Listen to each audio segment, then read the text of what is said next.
To mathematics easy way. मैं पवन sir आप सभी का एक बार फिर से स्वागत करता हूं। जैसा कि आप जानते हैं कि हमारा क्लास 9 का मैथ चल रहा है और इसमें अभी हमने चैप्टर नंबर 5 को स्टार्ट किया है और जिसका नाम है चतुर्भुज। और उस चतुर्भुज में अभी तक हम लोग क्या अध्ययन कर चुके हैं। अभी हमने चतुर्भुज की परिभाषा पढ़ चुके हैं, यानी चतुर्भुज क्या होता है, चतुर्भुज किसे कहते हैं, इसके बारे में हम लोग पढ़ चुके हैं। इसके बाद हमने चतुर्भुज के प्रकार स्टार्ट किया था। उसमें सबसे पहले पढ़ा था हमने समांतर चतुर्भुज, और इसी समांतर चतुर्भुज में हमने 3 और प्रकार पढ़े थे, जिसमें आपने पढ़ा था आयत के बारे में, वर्ग के बारे में और सम चतुर्भुज के बारे में। इतने चतुर्भुजों के बारे में हम लोग पढ़ चुके हैं, यानी कि इस पर आधारित प्रश्नों को भी हल कर चुके हैं, इनकी विशेषताओं को भी हम लोग जान चुके हैं। आगे हमें जो जो चतुर्भुज पढ़ना है वो पढ़ना है समलंब चतुर्भुज के बारे में। यानी कि आज का जो हमारा टॉपिक है वो किस पर आधारित होगा, समलंब चतुर्भुज के बारे में। ये समलंब चतुर्भुज की क्या खासियत होती है और इसका उपयोग हम लोग सवालों में कैसे करेंगे, इसके बारे में क्या करेंगे आज के वीडियो में हम लोग अध्ययन करेंगे। तो दोस्तों, आगे बढ़ने से पहले मैं यही कहूंगा, अगर आप चैनल पर नए हैं तो चैनल को सब्सक्राइब कर लीजिए, जिससे आपको मैथ से रिलेटेड इस तरह की सारी जानकारी आपको आसानी से इस वीडियो के माध्यम से पहुंच सके। ओके दोस्तों, चलिए हम लोग स्टार्ट करते हैं। आज हम लोग किसको पढ़ेंगे, समलंब चतुर्भुज के बारे में।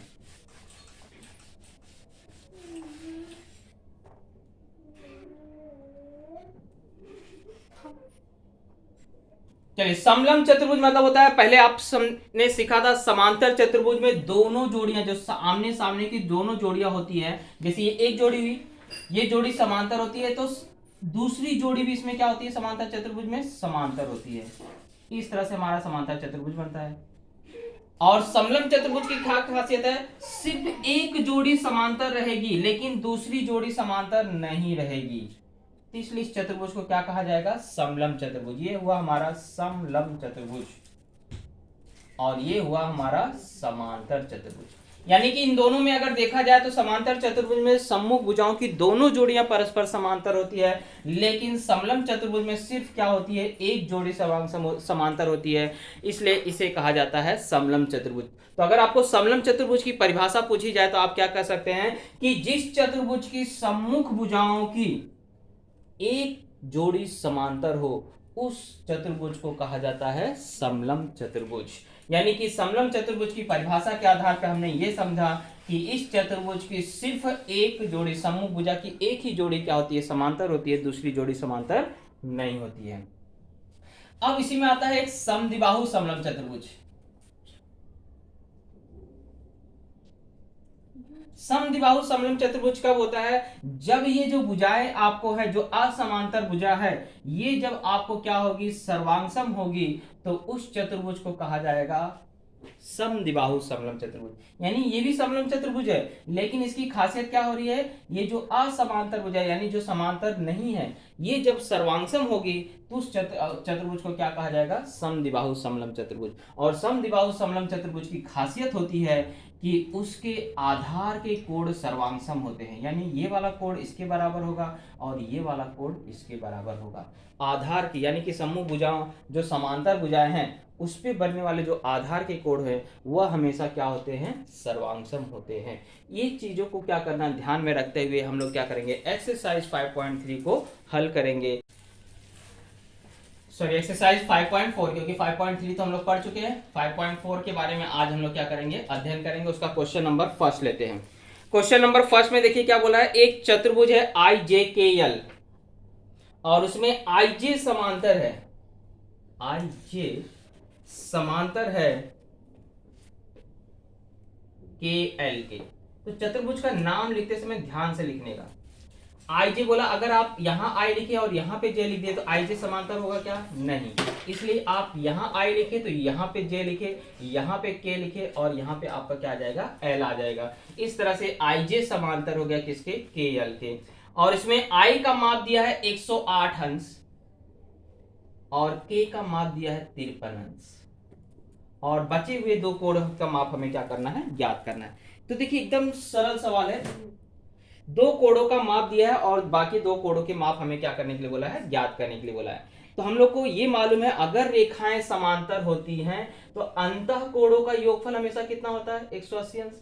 जैसे ये रेखा और ये रेखा समांतर है, यानी ये कोण का योगफल और ये कोण, इन दोनों कोणों का योगफल हमेशा कितना होगा? 180 अंश। तो हम पहले लिख लेंगे कि चतुर्भुज IJKL समलंब चतुर्भुज है, और जिसमें IJ जो है वो समांतर है किसके? KL के। तिर्यक रेखा ले लेते, पहले IL ले लेते, फिर बाद में JK लेते हैं। IL तथा IL तिर्यक रेखा है।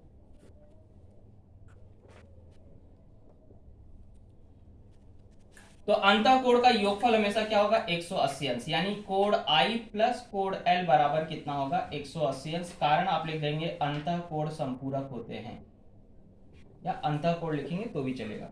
अब I की जगह 108 रखिए, प्लस कोण L बराबर 180 अंश। 108 उधर जाएगा तो L बराबर 180 अंश माइनस 108 अंश हो जाएगा, यानी कि L का माप आ जाएगा 72 अंश। इस तरह से हमने एक कोण का माप ज्ञात कर लिया। अब सेम चीज वहां पे आपको बताना है, लेकिन तिर्यक रेखा JK हो जाएगी। तो फिर से आप यहां लिख देंगे कि IJ समांतर है KL के, तथा JK क्या है? तिर्यक रेखा है। तब इस तरफ वाली तिर्यक रेखा ना लेके हम लोग क्या करेंगे? इस तरफ वाली तिर्यक रेखा लेंगे, तो भी तो अंतः कोण बन रहा है। अंतः कोण का योगफल क्या होगा? 180 अंश, यानी कि कोण J प्लस कोण K बराबर होगा 180 अंश। कारण क्या होगा? अंतः कोण। अब इसमें किसका माप दिया है? K का, तो यहाँ पे क्या उतारोगे? 53, और J का माप आपको ज्ञात करना है। J ज्ञात करना यानी 53 को उधर ले जाना, उधर ले जाओगे तो प्लस का क्या हो जाएगा? माइनस, यानी 180 में से माइनस कर दोगे किसको? 53 को। तो माइनस करने पे उत्तर आ जाएगा आपको J का माप 10 में से 3 गया 7, 7 में से 5 गया 2, 127 अंश। तो इस तरह से हमारा L और J कोण का माप ज्ञात हो गया। तो इसे नोट डाउन कर लीजिए। दूसरा क्या बोल रहा है? ये जो चतुर्भुज ABCD है, इसमें BC समांतर है AD के। ये दोनों रेखाएं परस्पर क्या है? समांतर। और जो समांतर नहीं, यानी AB और CD ये दोनों सर्वांगसम है, यानी कि ये हो गया समद्विबाहु समलंब चतुर्भुज। क्योंकि मैंने आपको बताया था, अगर सम्मुख भुजा की एक जोड़ी समांतर यानी समलंब चतुर्भुज हुआ, और अगर असमांतर भुजा सर्वांगसम हुई तो समद्विबाहु समलंब चतुर्भुज हुआ। तो ये क्या हो गया? समद्विबाहु समलंब चतुर्भुज हो गया। इसमें हमें कोण A का माप दिया है, बाकी कोण का माप पूछा है, तो हम लोग आसानी से ज्ञात कर सकते हैं, जैसा पहले सवाल में हमने किया था। तो हम पहले बता देंगे कि चतुर्भुज ABCD में, या ABCD जो है वो क्या है? समद्विबाहु समलंब चतुर्भुज।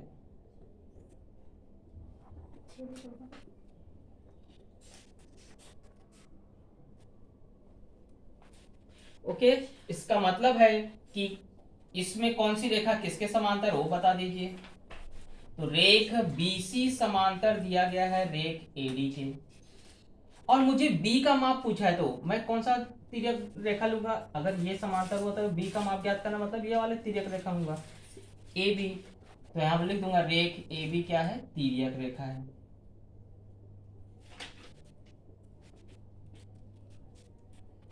तो इसका मतलब है कि रेखाएं जब समांतर होती है तो बनने वाले जो अंतः कोण होते हैं उनका योगफल हमेशा क्या होता है? 180 अंश होता है, यानी कि कोण A प्लस कोण B बराबर होगा कितना? 180 अंश।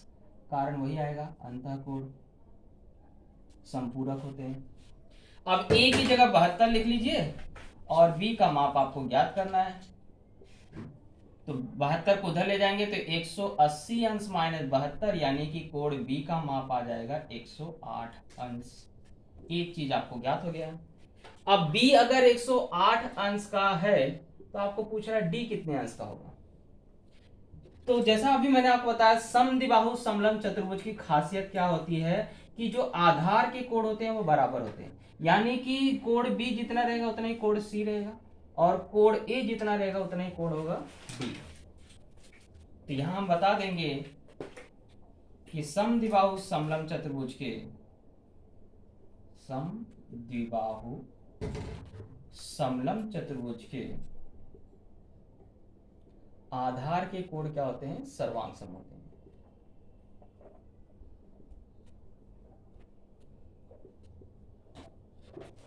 इसका मतलब है कि कोण ए जो है वो किसके बराबर होगा, कोण डी के। तो चूंकि कोण ए हमारा है कितना, 72 अंश, इसलिए कोण डी भी कितने अंश का हो जाएगा, 72 अंश का होगा। ओके, अगर सी पूछता तो यहाँ 108 है, तो ये भी कितना हो जाता था, 108 हो जाता था। इस तरह से चतुर्भुज के सभी कोण हमें क्या हो जाते थे, ज्ञात हो जाते। लेकिन फिलहाल हमें बी और डी पूछा है, तो बी का माप 108 अंश और डी का मान कितना हो जाएगा, 72 अंश। क्वेश्चन नंबर 4 में क्या बोला है कि ये चतुर्भुज एबीसीडी क्या है, एक समलंब चतुर्भुज है। और ये समलंब चतुर्भुज में आपको ए बी सर्वांग सम दिया गया है सी डी के, और साथ ही साथ BC समांतर बताया गया है AD के। BC जो है वो लंबाई में छोटा है किसका, AD। ये सभी जानकारी दिया गया, और इसके आधार पे मुझे ये सिद्ध करने के लिए बोल रहा है कि कोण ABC जो है वो कोण DCB के क्या है, बराबर है। जैसे अभी आपको मैंने एक गुणधर्म बताया था कि आधार के कोण सर्वांगसम होते हैं, तो उसी चीज को यहाँ पे सिद्ध करने के लिए बोल रहा है कि अगर ये समद्विबाहु समलंब चतुर्भुज है तो आप सिद्ध करके बताओ कि इसके आधार के कोण क्या होते हैं, सर्वांग सम होते हैं। ये तो उसका गुणधर्म है, लेकिन इसी चीज को आपको क्या बोला है, इस गुणधर्म को आप सिद्ध करके बताइए।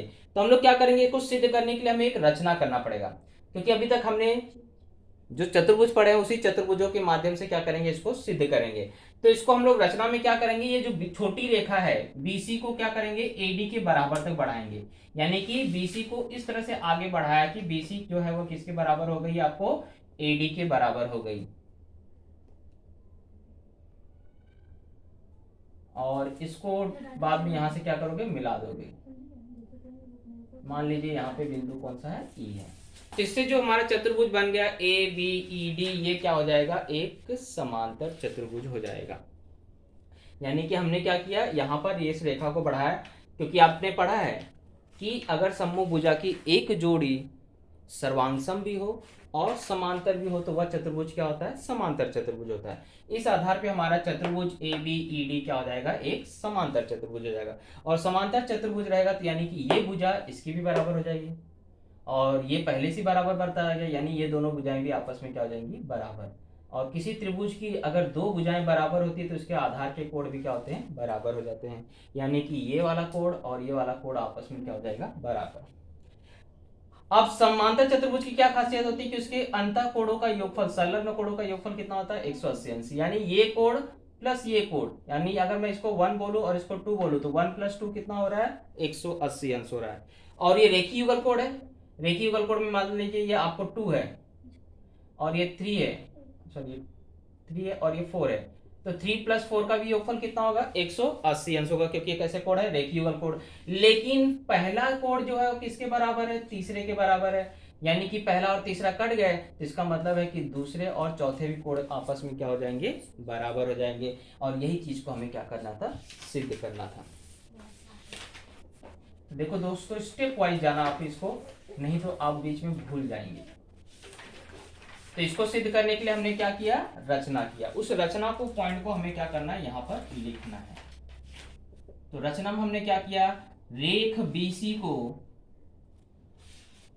बिंदु E तक इस प्रकार बढ़ाया कि BE जो है वो बराबर है किसके, AD के, तथा रेख AE खींचा, DE सॉरी। इतना काम हमने क्या किया, रचना में किया। ये BC को आगे बढ़ाया E तक, कहाँ इस तरह से बढ़ाया कि ये दोनों रेखाएं परस्पर क्या है, सर्वांगसम है। और बाद में D से E को भी हमने क्या किया, मिला दिया। तो ये रचना में आपको आ जाएगा। अब चलते हैं इसको सिद्ध करने। सबसे पहला काम है कि हमें सिद्ध करना है कि ये चतुर्भुज जो है वो समांतर चतुर्भुज है। तो कैसे सिद्ध करोगे, फर्स्ट आप बता दोगे कि रेख BE जो है वह सर्वांगसम है रेख DE के, AD की, सॉरी। कहाँ हमने बताया था इस पॉइंट को, रचना में बताया था। और दूसरी बात कि BE समांतर भी है किसके, रेख AD के, दत्त से, तथा B', C', E, क्योंकि दत्त में क्या दिया, BC समांतर है AD के, तो उस रेखा को चाहे कितना भी बढ़ाया जाए वो रेखा क्या होगी, दूसरी रेखा के समांतर ही रहेगी। तो हमने देखा कि सम्मुख भुजा की एक जोड़ी सर्वांगसम भी है और समांतर भी है। तो 5.2 में आपने पढ़ा था समांतर चतुर्भुज की कसौटियां, उसमें पढ़ा था कि ऐसा कोई भी चतुर्भुज हो जिसके सामने की भुजा की एक जोड़ी सर्वांगसम भी हो और समांतर भी हो, तो वह चतुर्भुज हमेशा क्या होता है, समांतर चतुर्भुज होता है। इसलिए मैं कह सकता हूं कि चतुर्भुज ए बी ई डी एक समांतर चतुर्भुज है।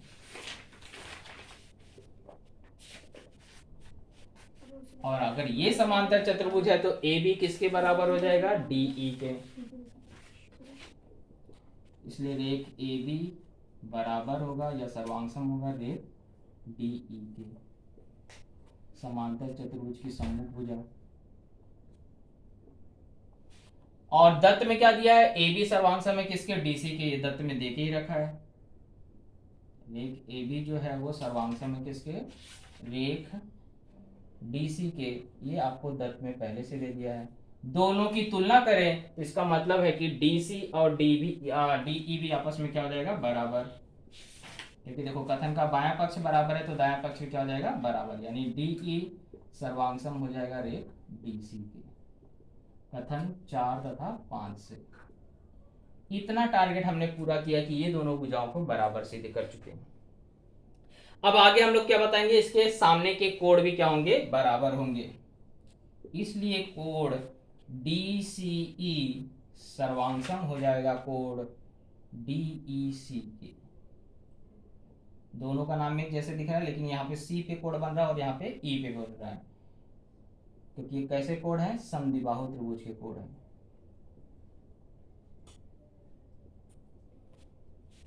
चलिए इतना काम हमने सिद्ध कर दिया कि ये कोण और ये कोण को बराबर सिद्ध कर दिया। अब हम लोग को क्या करना है, अंतः कोणों का योगफल वाला गुणधर्म लगाना है। तो ई कोण और बी कोण दोनों मिलके कितने होंगे, 180 अंश। हम बताएंगे कि कोण ए बी ई तक ना जाके हम लोग सी पे भी रुक सकते हैं। तो कोण ए बी सी प्लस कोण डी ई सी बराबर 180 अंश, क्योंकि समांतर चतुर्भुज के संलग्न कोण है ये। और दूसरा रेखीय युगल कोण जहां बन रहा है उसको लिख लीजिए। तो रेखीय युगल कोण किसका किसका बन रहा है, DCB प्लस DCE बराबर 180 अंश। कारण क्या लिख दोगे, रेखीय युगल कोण। अब दोनों कथनों का तुलना करो, 8 और 9 क्या दिखाई दे रहा, दायां पक्ष बराबर है, यानी 180 180 यानी दायां पक्ष बराबर है। अगर दायां पक्ष बराबर है तो बायां पक्ष भी क्या होगा, बराबर होगा। यानी कि कोण ABC प्लस कोण DEC बराबर कोण DCB प्लस कोण DCE। तो हमने यहां लिखा है, देखो कथन नंबर 7 में बताया DCE और DEC दोनों कोण आपस में क्या है, बराबर। DCE और DEC अगर ये दोनों आपस में बराबर है तो ये दोनों क्या हो जाएंगे, कट जाएंगे। यहाँ कथन नंबर डाल दीजिए, कथन इससे कहा गया 7 से। ये तो 8 और 9 से। अब इसका मतलब हमें मिल गया कि ABC हमने सर्वांगसम सिद्ध कर दिया किसके, DCB के। और यही हमारा क्या था, टारगेट था। तो कुल मिला जुला के इस तरह से हमारा प्रश्न संग्रह 5.4 क्या हुआ, कंप्लीट हुआ। तो इसे नोट डाउन कर लीजिए।